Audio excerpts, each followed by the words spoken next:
the blooming and buzzing confusion which the infant experiences is the same world we're looking at right now, except that the infant has no language for it. Now, the interesting thing about the DMT thing is you have no language for it. That's interesting point number one. Interesting point number two, somebody arrives on the scene eager to provide language. That's suggestive. So it seems like what they're saying is, you know, we've stamped your passport, you're over the border, but no one here speaks English. So if you want to make yourself understood, please pick up the local lingo, Johnny Pronto. And in fact, we've assigned a team teaching group. The feeling of the DMT thing, and this is why I entertain the possibility that it might be an anticipation of death. What happens when you smoke DMT is there's an initial kind of handshaking confusion, like when two computers meet and exchange protocols.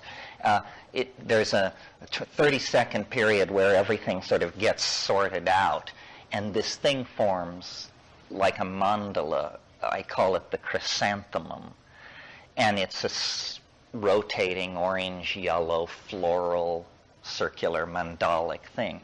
If you have not taken enough, it is a kind of rubberized membrane or something. If you haven't taken enough, you'll hit it and bounce off and have this really ambiguous experience, which is pretty horrible, actually, just kind of a confusion which slowly goes away. But if you've taken enough, and the key to taking enough, and here comes a piece of practical advice that may be worth more than the entire workshop, the way to get off on DMT is after you feel completely peculiar, you have to do one more enormous hit. This is where courage comes in. Most people, they take it and they say, it's working. This stuff feels really weird. It's really working. Say, do one more hit. And they say, no, it's working. Say, no, do one more hit. So then you do, or we say you do.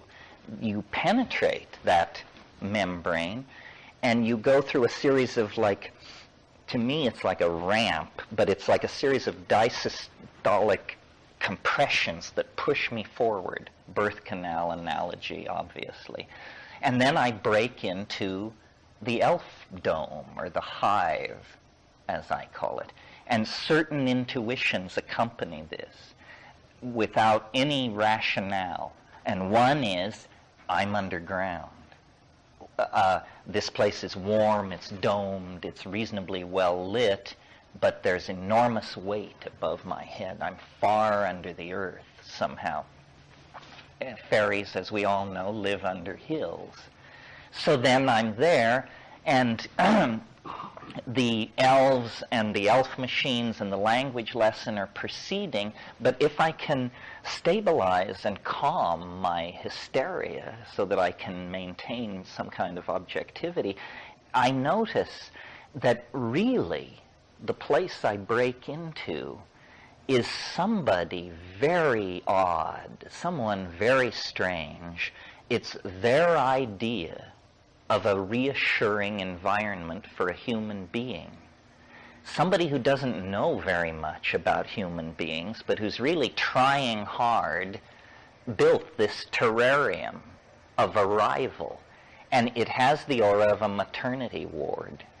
And I've thought, you know, these self-transforming elf machines, which I take so seriously and try to make the basis for a new ontology, they could be nothing more profound than those plastic shapes that we hang over a baby's bassinet to teach it to coordinate space and color. In other words, what those things are is they're educational toys. They aren't the main clam. They're not in charge of the hospital. They're just something dumped in your arrival playpen to keep you happy while the doctors make the observation. And the doctors never appear. And the whole thing is pervaded with a wonderful affection and zaniness. It's completely life-affirming. I have no patience with alien abduction and any of that. I think that's pathology. I think it's media-damaged people manipulated by incredibly unscrupulous New Age weirdos. There is no paranoia in this. It's entirely positive, although very, very weird. The main thing it is hard to understand. What's this all for, you know? Maybe you thought you were going to have an insight into your relationship or resolve your hatred of your father, and instead you're playing canasta with elves. Yeah. Is the experience progressive? Not very. It's always the same. The emphasis is on imitating the language.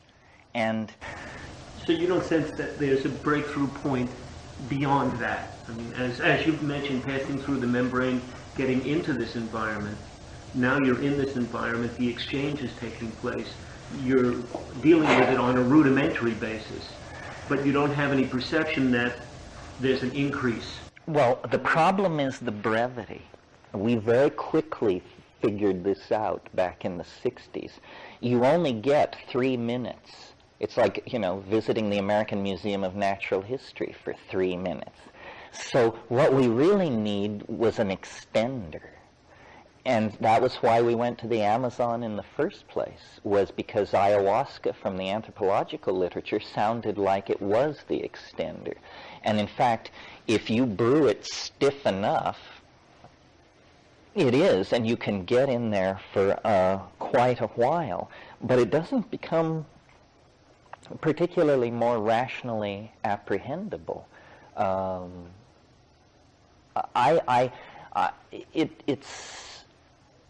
It's a great mystery. It's a puzzle. It shouldn't exist.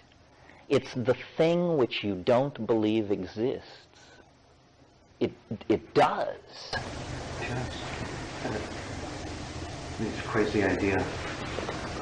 You're talking about elves. I'm thinking about Santa Claus. And flying in a sled, and having a red-nosed reindeer, and seeing in the dark, and reindeers eating mushrooms, and so I'm wondering about these elves that are giving presents. You want me to extend your list for you? Santa Claus's colors are red and white. Santa Claus is associated with the spruce tree. The spruce tree is the mycorrhizal symbiote of the Amanita. The Amanita is associated with magical flight. Santa Claus flies. The Amanita is associated with reindeer. He flies with the aid of reindeer. He makes gifts for all the boys and girls in the world with the help of elves. Elves, in all traditions, are what are called demon artificers. They make things. That's what elves do. Whether it's shoes or gold jewelry, or they make things. Elves are artificers. Now, what else before I leave this theme?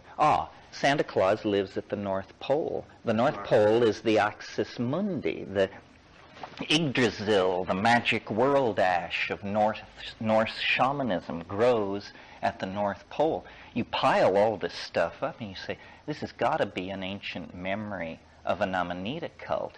Although I've looked at Santa Claus, and I have never found a source that would trace it back further than the 10th century.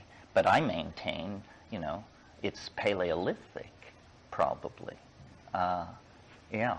What's the probability of finding a new tryptamine that we weren't aware of that extends the trip, so to speak? Give one 30 minutes of time to get the language down. They also might be sort of, Well, Sasha, is now working on the tryptamines, and I asked him in Mexico, I said, of all of these tryptamines you've elaborated, which ones are the most interesting? I can't remember the one he named, but it was a synthetic, and he said it was extended. There's a certain, I don't know if fear is the word, but these places are really strange. And for most people, 3 minutes is quite enough, and then they need to attempt to assimilate it. Part of the problem is you can't remember it. I mean, I've seen people smoke DMT, give all the presentation of intoxication, come down, lie still, and when you say, what happened? They say, nothing happened, nothing at all happened, and furthermore, I think I won't be seeing too much of you in the future. In fact, I'm sure of it.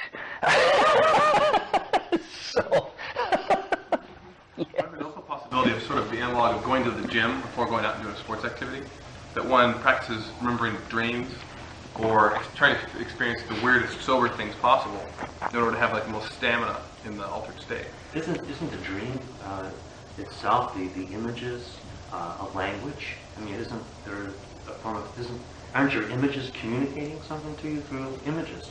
you mean in a normal dream? There's the citizens of the dream Yes. that come, and they, depending upon, whether you're visual or auditory or whatever, they're communicating to you as well. So you're watching, observing and participating and feeling, and you're getting messages at the same time.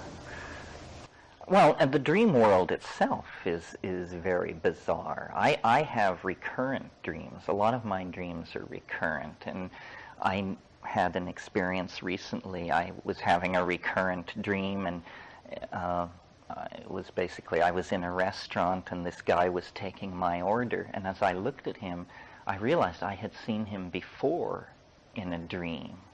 And I said, I've seen you before, but it's been a long, long time. And he said, yeah, well, I went to Alaska and worked the salmon boats for a while, but now I'm back. It's like, So, Well, shamans would report that because they're always interacting with the same power sources. That's what they say. They're getting new ones, but they're interacting with the power sources. That's right, yeah. When you're talking about the images that when you're describing this, what happens to my understanding is it sounds like these are the keepers of the patterns of life, in a sense. They're the keepers of the DNA, or when something comes into life, a species or a species exits life, that there is a gathering up of the patterns, and that the life itself, we don't understand that realm or that form, but maybe in this altered state that we get to go into and see what it's like to gather up patterns and in a sense illustrate to us how the patterns, because it's kind of like it's a joyous thing, life in itself, and that the keepers would be something.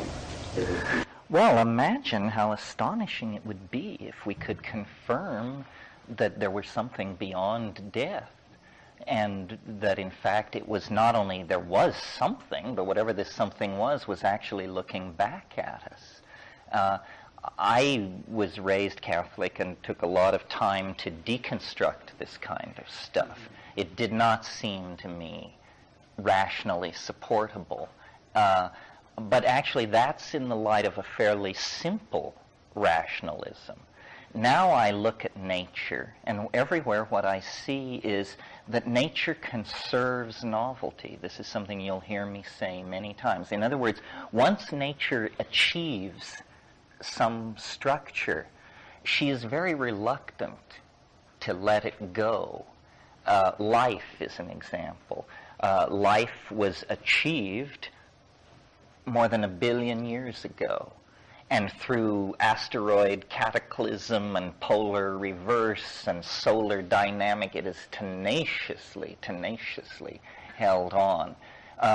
So it may be that this thing which we call the personality, the self, is actually of interest to nature as a complex structure, and that it really does use the physical body as a kind of workbench upon which to build a higher dimensional vehicle of some sort.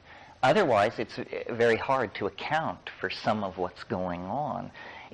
And this is one of the most confounding ideas that you could put forth in this intellectual environment, because if there's one thing that science has definitely put some effort into, it's exercising spirit from nature. Nature is a soulless machine, according to science, without purpose, without intent, without will, without sentience. It's just happening. It's mutation grinding against natural selection, and that's all it is, according to them. Well, evidence from these shamanic dimensions seems to be quite the contrary. By the way, this is what I intended to talk about this afternoon. I was not led astray. My notion of this afternoon was that what we would talk about is the various characteristics of novelty. This morning we talked about the methods, then, the various characteristics of novelty, and DMT represents a concrescence of novelty. It is the paradigmatic psychedelic, it's the paradigmatic dimension transiting experience. Other descents into novelty are your own maturation, your individual experience of life. Hopefully, if you're getting older, you're getting smarter. There's no excuse for anything else. How would it be if it worked the other way? Although for some people, they seem to manage that. So life, your life, is a descent into novelty as well. Leading, all these novel paths lead to the same door, marked post-mortem. History is another descent into novelty, and now that descent is proceeding at such a pace that we can almost physically feel ourselves moving into the future. I mean, we require daily newspapers and hourly updates to stay on the moving crest of what we have set loose. So the individual journey through life toward death, the cultural journey toward transcendence, eschatology, apocalypse, whatever it is, depending on the cultural style, and then fractally embedded in these larger forms of novelty, the psychedelic experience, and, in the spirit of thoroughness, the sexual experience, which, against the background of ordinary life and activity, definitely represents a nexus of novelty and focus. So all of these things are descents into novelty, and then I maintain on a still more micro scale, this period of time we're experiencing between the end of February and midsummer, a similar thing, that these patterns repeat, and sometimes they're extremely dramatic. I suppose death itself being the most dramatic example, because basically that's the trip from which you do not return, and so forth. You're aware that Friday was the biggest single change in financial markets in the last 7 years? No, I flew Thursday. What happened Friday? Well, the stock market lost 180 points. The bond market had a disastrous, what bonds fell? Yeah, yield increased a quarter. The market fell how far? 180 points. On Friday.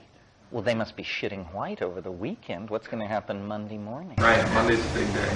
Well, I win!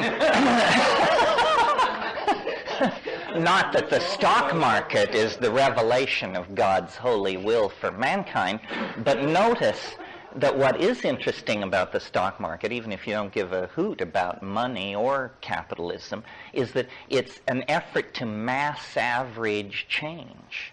It's an effort to give you a very large-scale picture of many, many opinions brought into a final recension of some sort. So in a way, it is like the time wave. It is, and just to further your thought, the great article in The Economist from last week, International Magazine of Finance, that put a statistical correlation now on all of the world's markets becoming interlocked. All the big developed country markets are not acting independently of each other as they used to. The rubber band force is becoming much tighter. Well, see, if they would study dynamics, this wouldn't puzzle them at all. That's a well-known phenomenon in dynamics. It's called coupled oscillation. The simplest example being walk into a Swiss cuckoo shop and all the cuckoo clocks hanging on the wall, the pendulums are swinging in unison. That's not because the guy spent hours setting the cuckoo clocks. It's because hanging them on the wall, they actually communicate their vibrations to each other through the wall, and after a few hours of running at all kinds of different speeds, everything falls into step. Coupled oscillation. Women in dormitories, their menstruation falls into phase. That's a coupled biological oscillator. And you get this in many, many systems. And the problem with it is, in something like a stock market situation, is it then tends to amplify small perturbations into very large perturbations. And the entire system then tends to destabilize. Well, that's very interesting. Next week could be major. The way the descent into novelty will work is there's no earth-shaking moment. For many months preceding the 25th of February, and we'll look at this tonight, but for many months preceding the 25th of February, things have become more and more locked, conservative, recidivist, whatever you want to call it, habitual, traditional, repetitious. Then the cusp was the 25th of February. Well, but you don't feel the earth move. The 26th is not greatly different from the 25th. The 27th is slightly more different. The 28th still slightly more. But over the next 2 months, every day will mark a greater descent into novelty. And as I say, a worldwide economic collapse would certainly precipitate all kinds of other changes. And there's plenty of instability in the system. I mean, the Chinese are playing with the idea of world war, or at least their military are, while the political people are busy dying. Once you get the internationalist rhetoric out of Marxism, what you have is National Socialism. So it isn't communists that are about to return to power in Russia. It's National Socialism that's about to take power in Russia. That's a terrifying possibility. And then, of course, as I said, the unexpected, which can be anything from asteroid strike to technical innovation to Ebola outbreak to political assassination.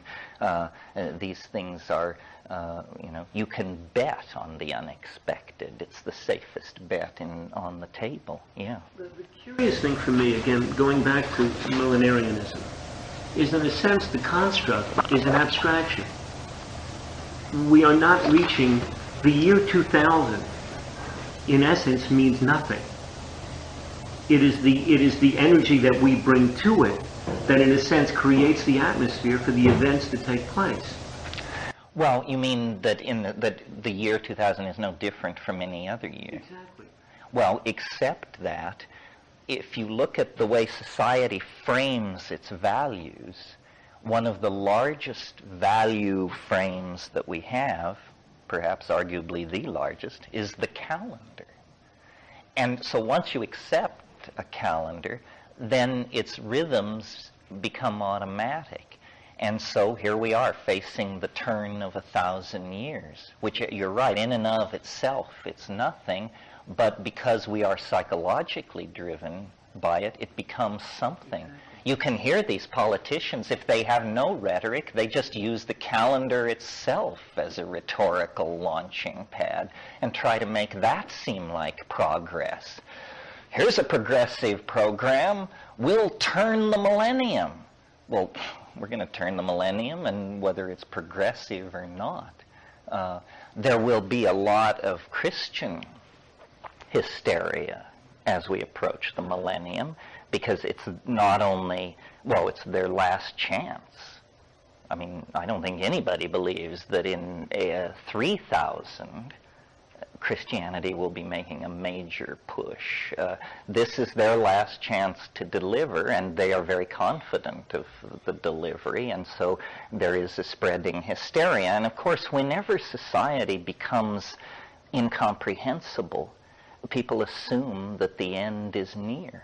And that seems to attend that spreading social confusion. Millenarianism is inevitably well, not inevitably, but largely a phenomenon of the displaced, the economically desperate, and so forth.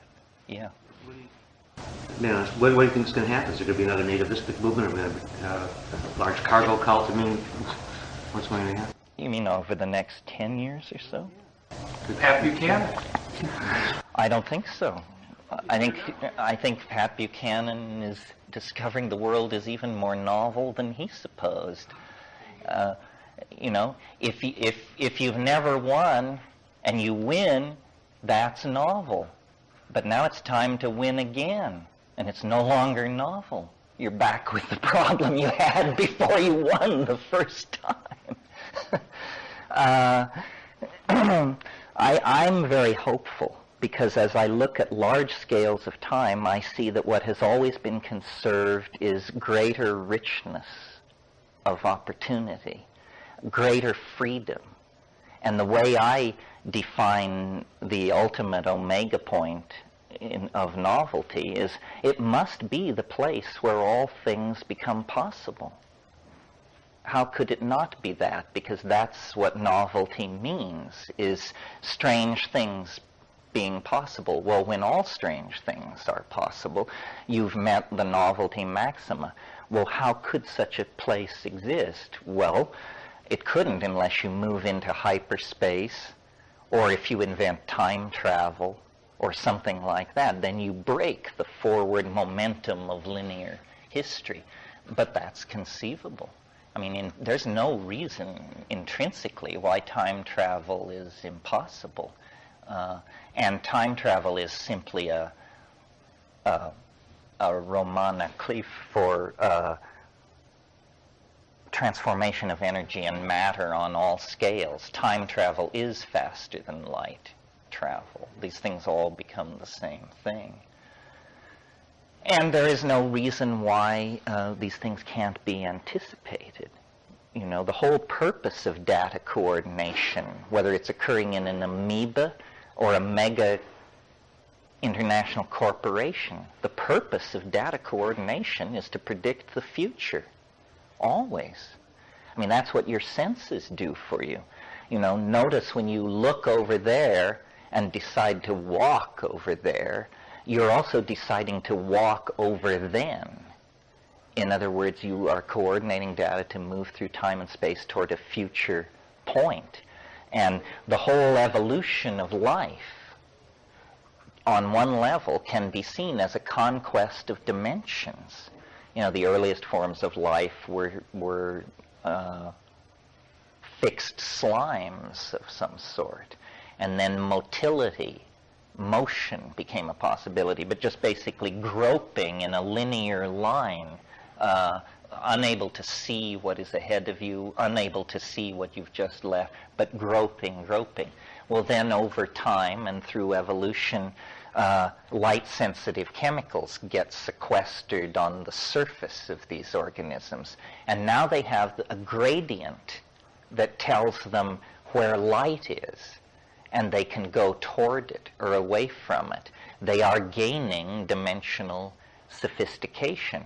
Well, from that point to the evolution of human beings, it's basically evolution works on one theme: the developing of better bodies for the conquest of three-dimensional space. So the fin turns into the leg and so forth and so on.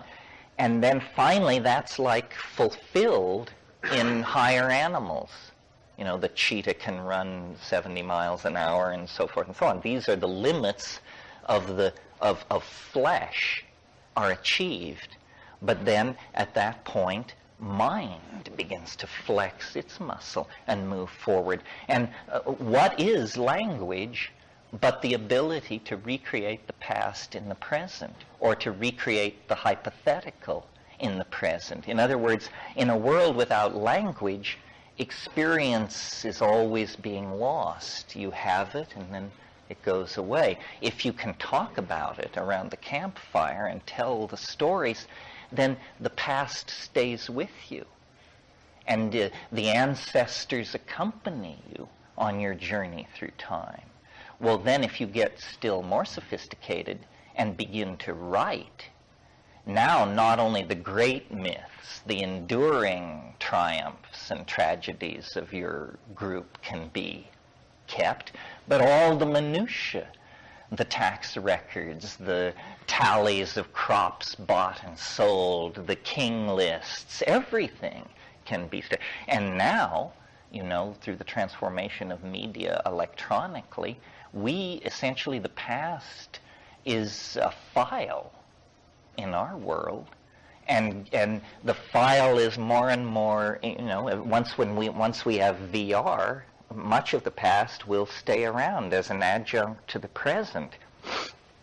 On the other end of that equation, we have developed incredibly powerful mathematical tools for predicting and extending data into the future. It's terribly, terribly important. The stock market is a good example. I mean, we need to know how these markets operate in order to avoid social confusion and breakdown of social systems. Inventory theory is a place where, you need to know 6 weeks, 10 weeks out where you're going to be, because if you're warehousing a lot of stuff, you're losing money. If you can refine your predictive understanding of how your market operates, you can save a lot of money. You can save and make money by predicting the future. This has not been lost on anybody. And so there's a great deal of interest in doing this. Well, if this is a valid program of research, then its holy grail would obviously be as complete a prediction of the future as is feasible. And I think, the time wave and catastrophe theory and complexity theory and these things are new techniques and new styles of trying to approach that ideal. Yeah. What constitutes something that clues you in and say, wait, that was a novel, that just typifies novelty? Because things that I've been hearing about so far have to do with like presidential elections or stock market crashes. None of that seems very novel to me. Yeah, well, that's a good question. Novelty, I think I may have mentioned this, but it's worth discussing. Novelty should never occur without its ghost concept accompanying it, which is its opposite, which is habit. In my version of how the universe works, it's a struggle between these two forces, habit and novelty. And in a period of 1 million years, there's a way to draw the picture of the battle. And in the last 10 minutes, there's a way to draw the picture of the battle. So what is habit? Habit is repetition of activities already accomplished. Repetition is habit. Tradition is habit. Limited risk-taking is habit. I think you get the idea.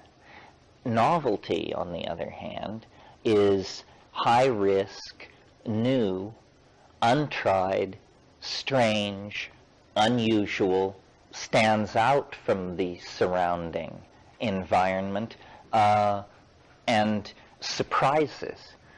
So against God's intercession into history, Pat Buchanan's win in New Hampshire may not appear to be greatly novel, but that's not the correct scale of comparison. The correct scale of comparison was the expectation that he would lose. You see, so habit and novelty occur in the most sublime and mundane dimensions because they're relative terms. They're always measured against their surround, so that, if you're in some incredibly constipated, ritual-dominated society, and you so much as put a spot of paint on your toenail, social ripples go out from this. It has to be explained, defended. What does this mean? Who does it challenge? It's a novel act against the background of such constipated expectations. On the other hand, there are societies where full-body elective surgery won't even get a ripple from your gang when you show up at the coffee house. So that's an area where the standards of novelty and habit are different. Over large scales of time, it seems very clear to me that the story of our universe is novelty is winning. Novelty is winning. It's a very slow battle of attrition because habit is so reluctant to give ground and will take ground back. But over large scales of time, novelty is winning. That's where we come into the picture. That's why there's life on this planet. That's why there's people on this planet. That's why there's high technology on this planet, because novelty is winning. That's one point. The other point is it's winning faster and faster. It isn't simply proceeding at the same pace. What happens in a 10-year period now is orders of magnitude more connections being made than were made in a 10 or 1,000 or perhaps million-year period at times in the past. And all time is the connections, the events which fill it. In other words, if you think of 1,000,000 years in absolutely empty space, and ask how long, what's it like to experience 1,000,000 years in absolutely empty space, it passes in an instant because nothing happened. If nothing happened, then there was no time. Time is defined by the events which fill it. If there are no events, time collapses into nothingness. A universe in which nothing happens is a universe that has no duration. So you need duality to have time. Yeah. It's an illusion of a lower dimensional slice of reality.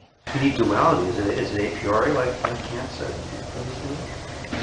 Is the dualism a priori? Time.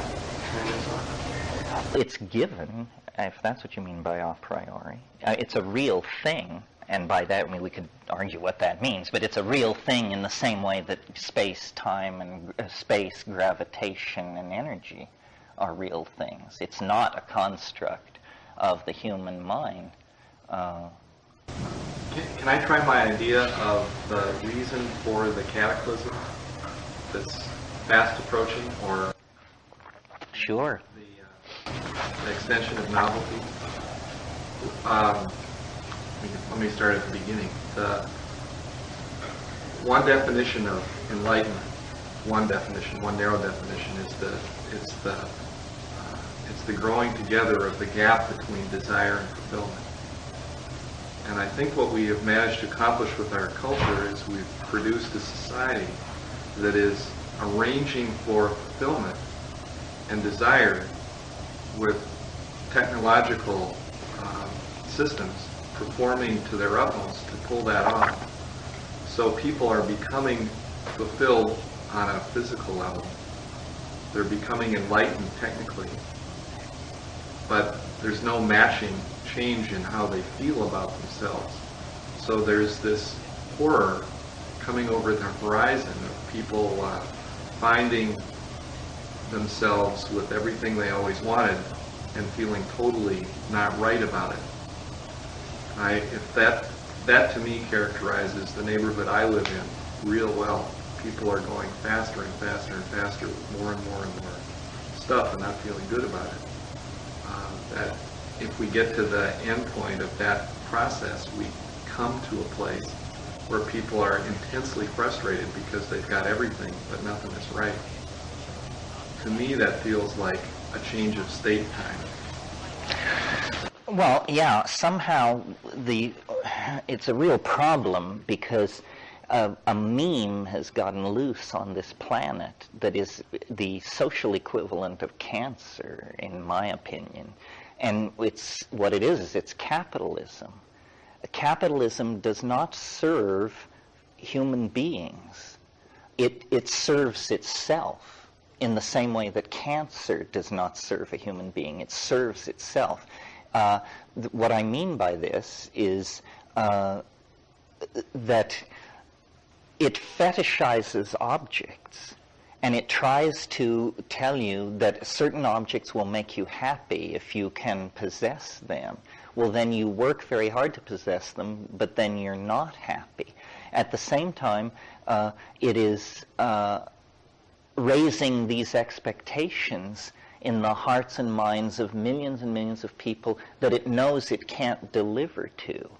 If you cut all the rainforests and dug all the metals, you couldn't deliver the middle-class American lifestyle to the population of the planet. And the effort to do so would wreck the entire ecological system. So capitalism either has to transform itself from within, because no human being or institution can oppose it, or there has to come some force from the outside which will break it down. I don't know what that could be, unless it would be a revulsion over what the cost of practicing capitalism is. In other words, if we could create, and this is a job for media. The media has basically whored itself to the capitalist agenda and knows no way out. The media in the naive era, before all this stuff was figured out, was assumed to educate and inform the citizens so that rational decisions could be made. That's not what it's about now. Now it's to distort, manipulate, delude, and mislead. What is needed is a rediscovery of inner wealth. This is, again, the psychedelic thing. The reason people fetishize objects is because they have no accessible dimension of inner worth. They feel worthless without the Ferrari and the cuisine art and whatever this object is that they're into. Once you take psychedelics, you discover that you are shabby stuff compared to the inner wealth of your own imagination. But unless you know that, you will always want after that stuff. So my hope is, and it seems to accompany psychedelic use, I think, less interest in material possessions. Not that people dress in hair shirts and wander the byways, but I think people who take psychedelics make and lose money in a considerably more relaxed fashion than people who don't. Yeah. There are several sources of such an enlightenment, that is inner wealth versus external wealth. One of them is trauma. A lot of families who lose a son or daughter or nearly lose one rediscover what their values are. Right. Psychedelic one's a very common one, and since it's a single moment, it's often recognized as the source. I think oftentimes people do have that kind of enlightenment, but the source is hard to find, or it happens gradually. Psychedelia, I mean, someone can come down from the first acid trip and go, wow, I see my values like I didn't see them before. I'm quitting my job. I've had it. What other experiences, I'm trying to broaden the category besides trauma and psychedelia and perhaps the forces of losing all that you're worth? Like people lose in the stock market and they jump out a window, or they go, hey, I've got choices I didn't see before. I don't have to defend my castle anymore. Well, the two other things are near-death experience. That forces you to figure out what you really give a hoot about. And the other, I think, a little pleasanter than the near-death experience, is travel. Go live in Benares for a year and then see how this looks to you. It's not for nothing that we call these psychedelic experiences trips. The only thing I know that changes people the way psychedelics do is travel. And I don't mean this sanitized bullshit first-class United Airlines 3-star hotel travel. I mean, the real thing, down and dirty. Live like the people do if you can stand it. I mean, it's very, very difficult. I've lived with Amazon tribes, and you're there and you're having this experience and you're thinking to yourself, everybody in my culture would wish to be with these people. These are the real, original people. Now, if they just stop throwing puppies in the fire, maybe we could sit down and enjoy their company. You know, it's not easy. It tests your values. So how can you bring a Western mind into a third world nation where many are fully willing to trade what environmental treasures they have for the goods of capitalism?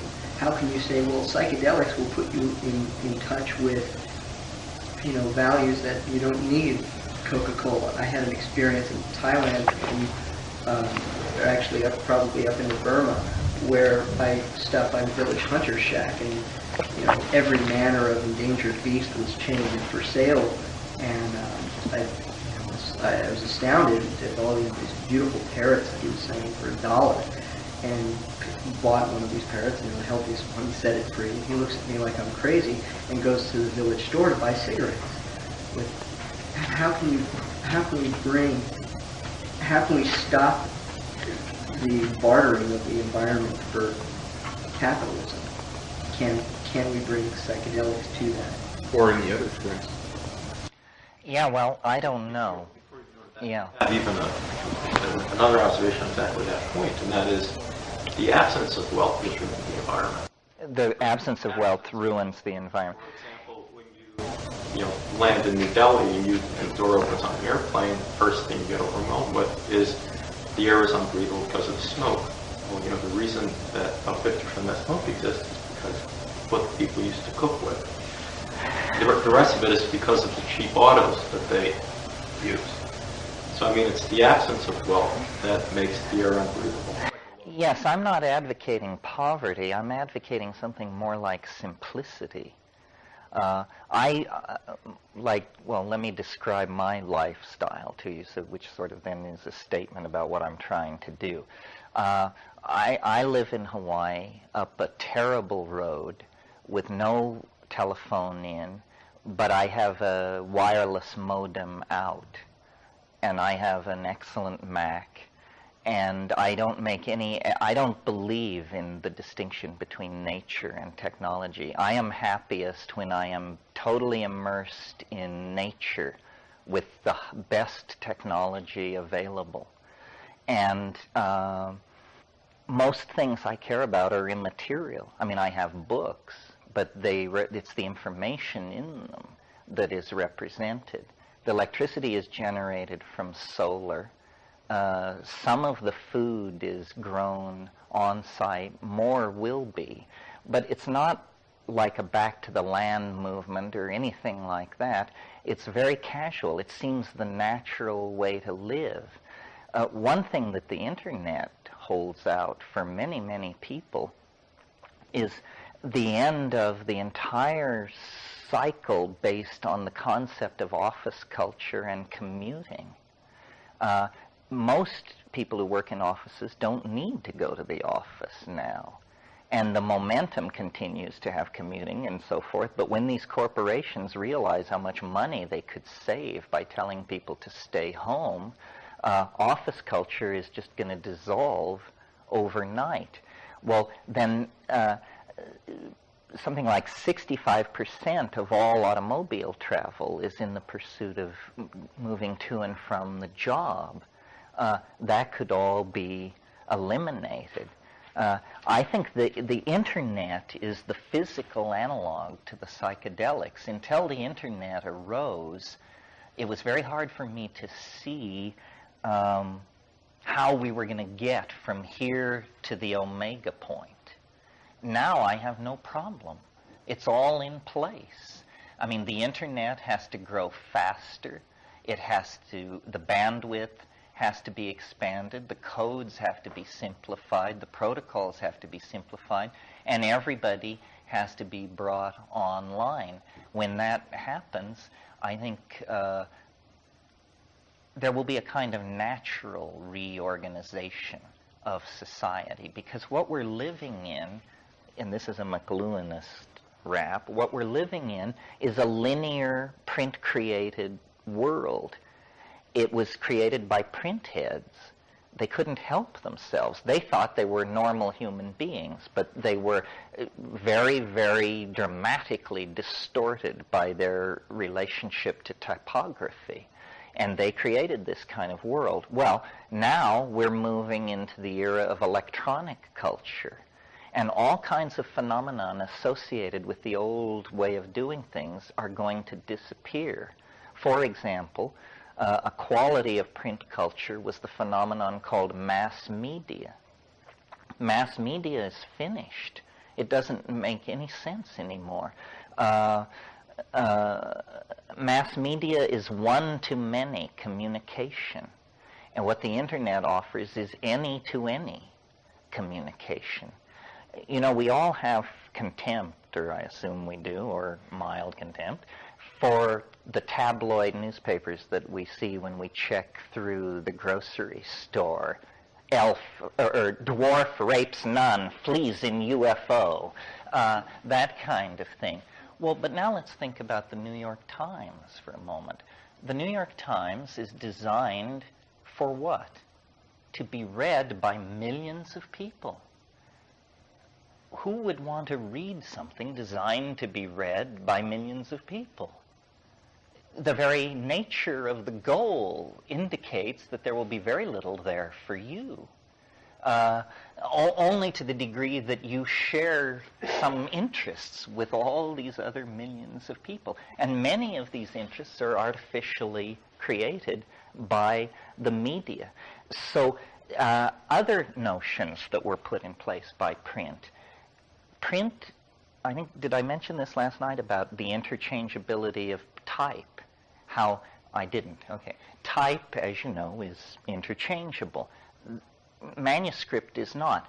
That simple notion of the interchangeability of the subunits of a technology permit two incredible things in our world. The idea of the citizen, and the idea of the unique individual. And also modern industrial techniques of manufacture. The assembly line is essentially where you build things the way you print things. You assemble the parts, you assemble the small parts and create completed objects. So this notion that stresses uniformity, interchangeability, and co-equality of subunits creates the entire political and social ambiance of the post-Renaissance mind. Now, something entirely different is happening. The new media is non-linear.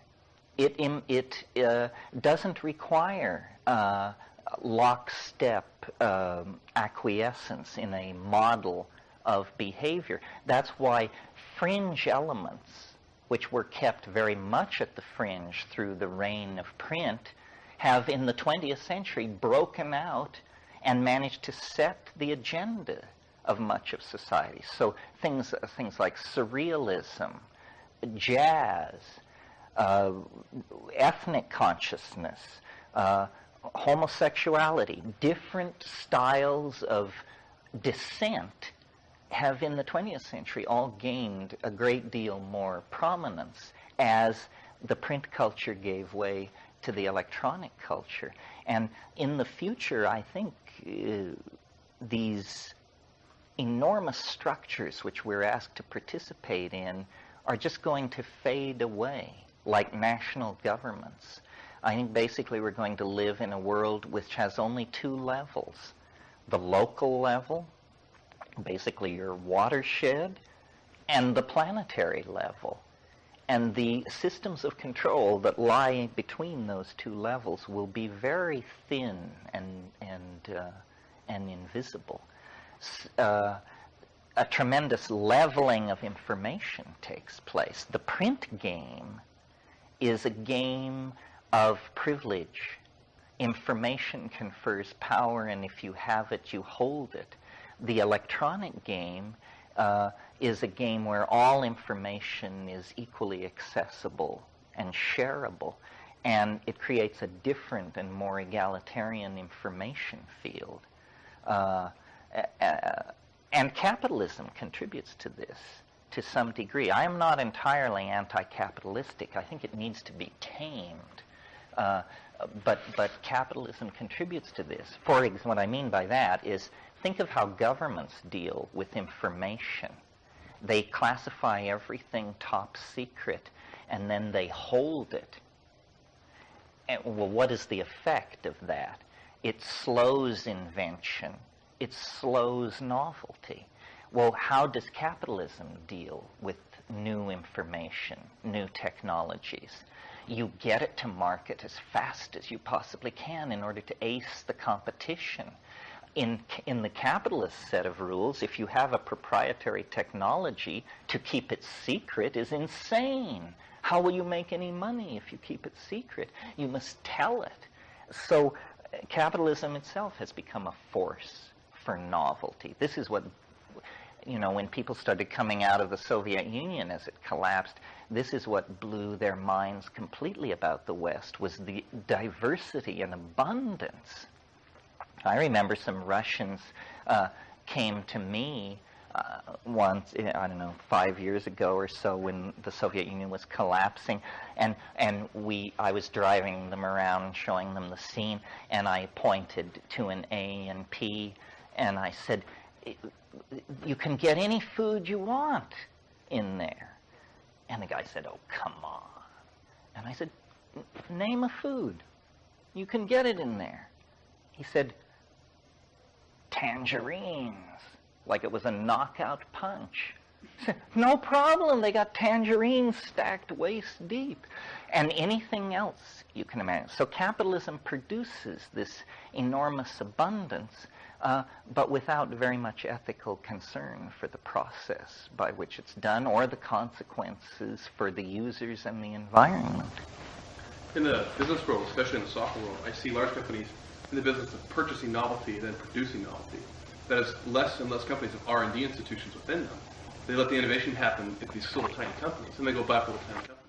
That's because they don't want those long-haired, dope-smoking weirdos actually inside their corporate structure. Yeah. You can hire them as consultants, because then you can can them at will. But for God's sake, don't get them on the medical plan. Yeah. There was an article in a magazine had a fellow from IBM, he had a suit on and everything, and someone accused IBM of being weak in the multimedia market, where multimedia represents new and novel. He says, "Oh, we have some guys with earrings and long hair here." Defense.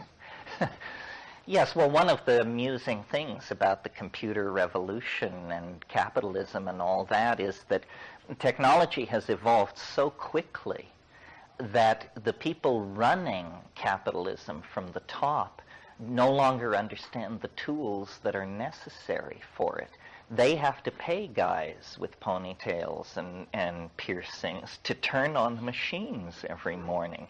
And that must be very terrifying to them. That Well, but it was always the case. They didn't dig the oil wells either. But the guys who dug the oil wells, I don't think carried an entirely different analysis of society. I mean, there were class differences, but these long-haired people are essentially, you're trading with the enemy if you're a corporation who uses these people. And every corporation must use them because they're the smart people. They will use them.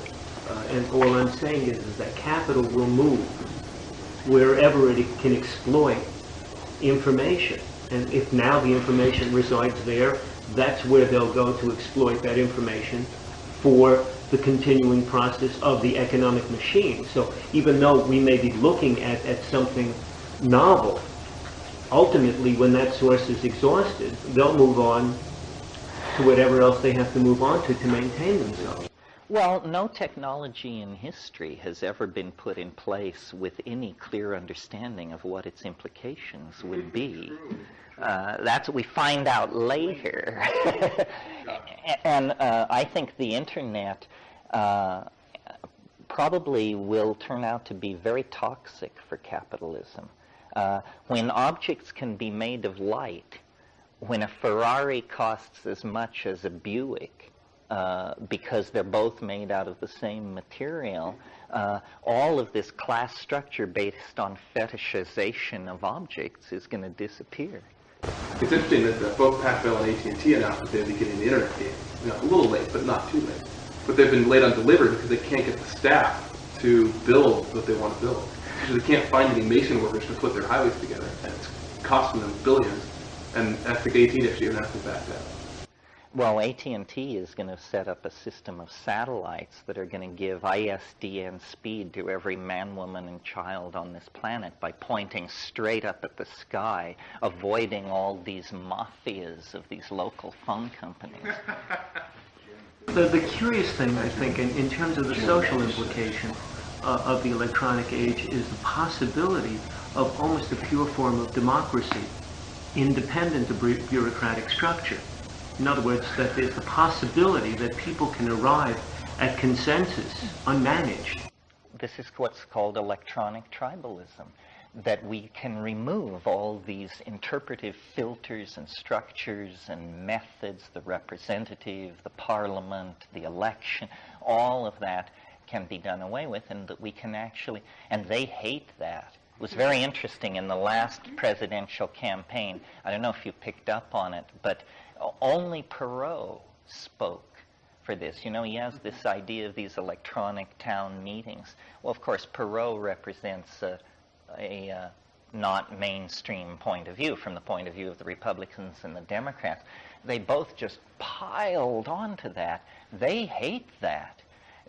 The idea of real democracy is as threatening to the politicians of this country as it is to the Chinese leadership. I mean, they do not want the will of the people to be expressed. But I think as we cohere into a single organism, there will be less and less need for these 18th century institutions that we have put in place and maintain with the power of the gun.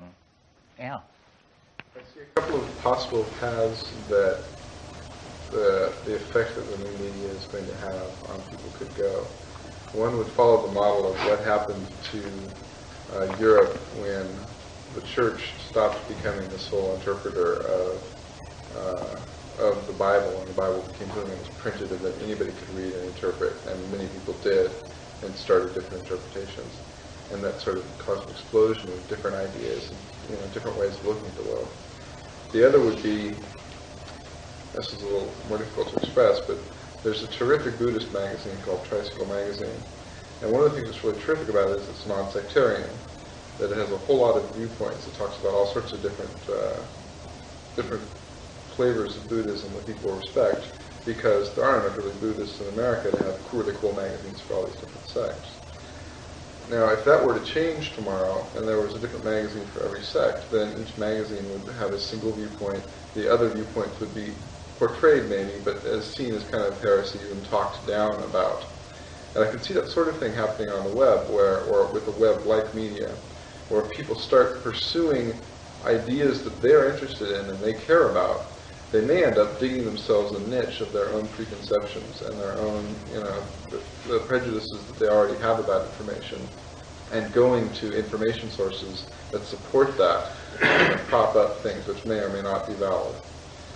The other option is that they could be exposed to so many different types of information from the original sources, not filtered through a mass media, that they'll actually become more informed about more different points of view. And I can't tell right now which way it's going to go, or maybe it's going to go in both directions for different people. You can't keep the ignorant because there's too much access to the other knowledge. Only if you want it, though. It's not like now. Today, if you turn on CNN, you get not only the information you're interested in, you get information that CNN thinks a large audience of people is going to be interested in. So you're inevitably going to be confronted with things that mess with your prejudices. Now, the downside of this is that what's happening is CNN is mapping the societal prejudice of its market share onto all of its audience. And because there are so few media sources, there are a few selected branches of prejudice that you're allowed to tap into. But whether the future is going to break that up or just mean that there are going to be tighter groups and smaller groups of predispositions that are reinforced. after that's a choice. Those that wish to insulate themselves in only the information they want to see that supports their narrow worldview will insulate themselves excellently. And those that wish to just throw themselves into the unknown constantly will have a ready available source of unknown. Yeah, I think we're already seeing this. I mean, the V chip, is that what it's called? This thing that lets you control what your kids can access on the internet. All this concern about pornography and so forth and so on. Clearly, some people are going to take the internet raw and love it, and other people are just going to want the conference on cat grooming and so forth and so on. There's nothing we can do about that. I mean, this is not a new problem. Let me recall to you that hundreds of millions of people in the world lead larval, low-awareness lives. I'm not talking about the poor, unwashed. I'm talking about people who watch TV 6 and 7 hours a day. That's a drug. And those people have chosen to check out of the historical adventure and just live in this miasma of pop culture. And we can decry the loss to them of awareness and so forth and so on. But on the other hand, it makes it easier for the rest of us, I think. I mean, I don't want all those people running around on the freeway and standing in front of me at the grocery store. And, better they should be home watching, whatever it is these people watch. And people will make these kinds of choices. And, it will become more and more extreme. I mean, if you want 24-hour-a-day teledildonic pornography, who's to say you shouldn't have this? But how it will affect your performance as a citizen, I don't know. I mean, it's just like mainlining heroin or something else. People have to make choices. But the fact that they will sometimes make bad choices is no argument ever for limiting their choices. You have to come to political bedrock with this. Are you a control freak, or do you believe in the dignity of human nature? If you trust human nature, then your politics should be one of always removing control, because control suppresses human nature. If, on the other hand, you're freaked out about human nature and you think that if we don't have laws, everybody will turn to cannibalism, sodomy, and cocaine, then, of course, everybody has to be leaned on and so forth and so on. But if you don't have faith in human nature, that's a pretty existential situation to be in, because where do you put your faith then? It's possible that we'll fall into, I'll use your number, 5%, a situation where 95% are looking for novelty and 5% will produce it. And that the 5% who enjoy making novelty will make just what they want and find a narrow category of people who will find it. Well, that's sort of, people say, what should be done, or what should we do besides take psychedelics? And I say, you cannot escape the media, you cannot escape the internet, you cannot escape our dilemma. You have two choices. You can consume or you can produce. That's it. And the people who consume are lost souls, and we all consume. And in those moments when we consume, we are lost souls. We need to produce, and what we produce is art. Art is the greatest era of art in the history of the human race is dawning right now. If we produce images and text from the heart, we will compete with these very large network channels called capitalism, communism, so forth and so on. In a sense, one way to think about the internet is it's a 40 million channel TV hookup. 40 million channels, 5.5 now. Well, but however many websites there are right now is what I'm thinking of. And so no one need feel isolated. And isolation has traditionally been a political tool for disempowering people. If you can make people feel isolated, you can make them shut up. So, if someone, let's say, is a communist and lives in some tiny town in North Dakota, in the past, their tendency, I think, would be to keep their mouth shut. But since they're getting 400 email messages a day from fellow communists and being informed of conferences going on constantly and huge FTP sites and all kinds of things, then they just say, that's my community and I'm willing to talk about it. They are no longer isolated. And this has empowered all kinds of fringe points of view. Some you may approve of, some you may not. But I approve of the concept of the fringe in and of itself. And then I figure, you know, the memes can sort themselves out through natural selection. But if a meme doesn't ever get onto the playing field where the competition is happening, then it is not fairly dealt with and can die without having its proper opportunity to impact. We take away the advantage of the leading memes in their ability to suppress the new oncoming memes. Like a marketplace where if I try to start an oil company today, I have a difficult time because the main players would disadvantage me and handicap me. Right. So basically a reverse handicapping where the small ones would have an advantage. Come in. This World Wide Web, it just seems to be changing the nature of gravity, or at least the way I thought that these various physical forces always work. And suddenly time, which I understand is relative, is getting speeded up simply because I'm being barraged with so much information from so many different places, and it stops being a matter of trying to be smart by assimilating all this information, and becomes more of a case of trying to be smart by seeing what I can leave alone, what I can distance myself, but what I can funnel out, because there's so much of it. And well, I think we haven't quite learned how to use it yet, and also it isn't quite what it should be yet. It's maddening to try and function on it at 14.4 or 28.8. Everybody needs ISDN or faster. The people who use it most successfully, the way they live, is usually they do it through laptops. And it's just always on. I mean, what you need is 24-hour-a-day ISDN connection. It's always on. And so as you think, questions arise. And you set your infobots going. Your elves, you send them into the matrix. And they return with these bits of information. So as the day passes and your internal dialogue proceeds, you're constantly having messengers arrive with data which clarifies your understanding of the situation. So I think of it, what it will clearly become is it's just an adjunct to your mind. And when the laptop disappears and the whole thing becomes a subdermal implant or something, then you'll just say, gee, I wonder what the gross national product of Sri Lanka is this year. And then we'll say, the gross national product of Sri Lanka this year was, and you will be provided with this information. I mean, obviously there have to be filters and a certain level of sophistication, but never before in history have people been able to have a dialogue in real time with their own cultural database. And the quality of decisions is directly dependent on the quality of the information upon which the decisions are based.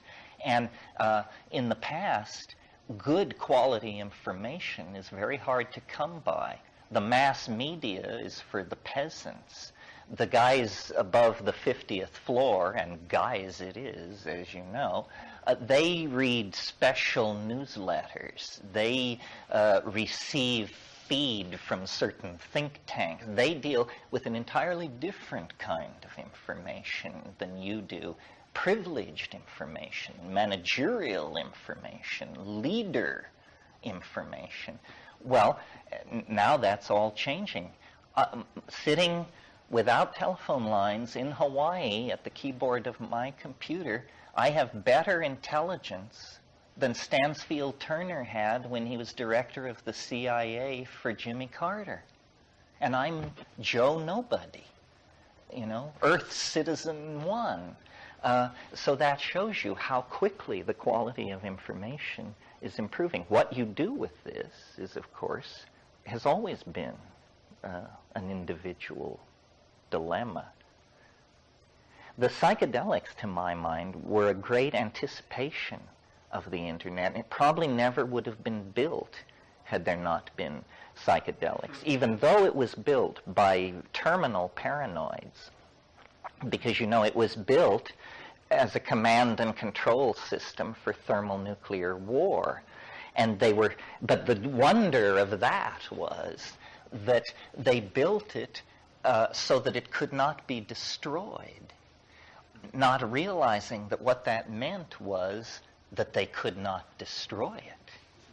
You know, it has no central control. There is no board you bomb, no plug you pull. So they built this indestructible thing, and now it's loose and growing and unstoppable, and possibly leads to the reformulation of the nature of humanity, which would be then an interesting process.